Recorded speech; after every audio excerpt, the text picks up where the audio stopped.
students, welcome to my YouTube channel. My name is Akshay Parashar and I am your biology mentor and guide.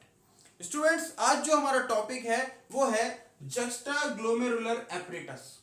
So students, अगर हमें juxtaglomerular apparatus का topic समझना है तो आप ये देखिए, इसके अंदर हमें सबसे पहले देखना है कि there are 3 type of cells present in the juxtaglomerular apparatus.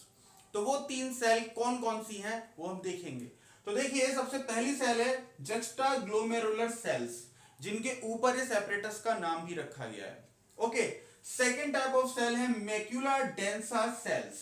Okay, and the third type of cells are mesangial और लेसिस सेल्स. सो स्टूडेंट्स, अब हम इन तीनों सेल्स की लोकेशन को समझेंगे with the help of this diagram. Okay, तो सबसे पहले जो हमारी सेल्स हैं वो है juxtaglomerular सेल्स. juxtaglomerular सेल्स को समझने के लिए आपको पहले एक बेसिक चीज समझनी होगी. देखिए, ये जो कप शेप्ड स्ट्रक्चर है ये आपको बताया हुआ है, ये हम कहते हैं बोमन्स कैप्सूल है.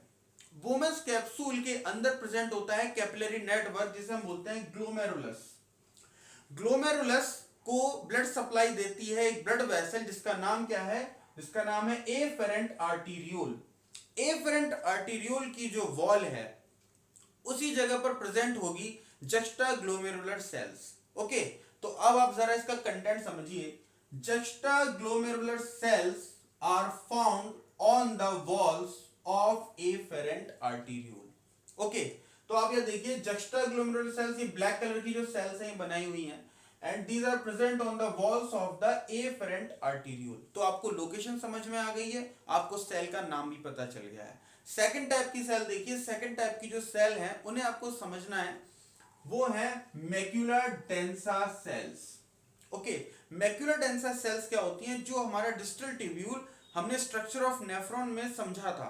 स्ट्रक्चर ऑफ नेफ्रॉन के अंदर जो डिस्टल ट्यूब्यूल था वो ये है, और इस डिस्टल ट्यूब्यूल की जो ट्यूबुलर एपिथेलियम होती है, इसकी जो एपिथेलियम होती है उसे हम ट्यूबुलर एपिथेलियम बोलते हैं. Some of the cells of this tubular epithelium get modified and they form macula densa cells. So students, अब हम समझते हैं इसका कंटेंट. देखिए, macula densa cells are formed by the modification of tubular epithelium of distal tubule. Distal tubule, ठीक है, ये point हमारा क्लियर हो गया. अब हमें थर्ड टाइप की सेल समझनी है, जिनका नाम क्या है? मेसेनग्लियल और लेसिस सेल्स. ठीक है, तो ये सेल्स कहां प्रेजेंट होती हैं? These cells are present between the space. Okay, this space is present between the distal tubule and the glomerulus. तो यहां पर जो सेल्स प्रेजेंट है उन्हें हम क्या बोलेंगे? मेसेनग्लियल और लेसिस सेल्स. तो आप देखिए, इसका कंटेंट हमने क्या बनाया है. Mesangial cells are found in the space between distal tubule and glomerulus. Okay students, तो अब हमें यहाँ पे 3 तरीके की जो सेल्स हैं जिन्होंने juxtaglomerular apparatus को बनाया है, और ये कहां कहां पर लोकेटेड हैं ये अब हम समझ चुके हैं. अब हम आगे देखेंगे what is the role of juxtaglomerular apparatus.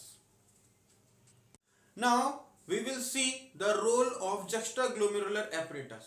Students, जो juxtaglomerular apparatus है उसका मेन वर्क होता है जो ब्लड की कंपोजिशन है और उसकी वॉल्यूम है उसको मेंटेन करके रखना. जैसे कि सॉल्ट कॉन्सेंट्रेशन है या फ्लूइड बैलेंस को मेंटेन रखता है. जब फ्लूइड बैलेंस को ये मेंटेन रखता है तो it also help in the blood pressure regulation. तो देखिए, हम लोग इसका कंटेंट समझते हैं. It is involved in the events that regulate the volume and composition of blood. Okay, तो it helps in the regulation of the volume and composition of the blood, like salt concentration, fluid balance, and consequently it is involved in the blood pressure regulation. So students, जितना हमें समझ में आया इसका role वो है blood pressure regulation से related. Okay, तो स्टूडेंट्स, यहाँ पर हमारा टॉपिक ओवर हो गया है. फर्दर पार्ट में हमें कवर करनी है यूरिया साइकिल. Students, okay.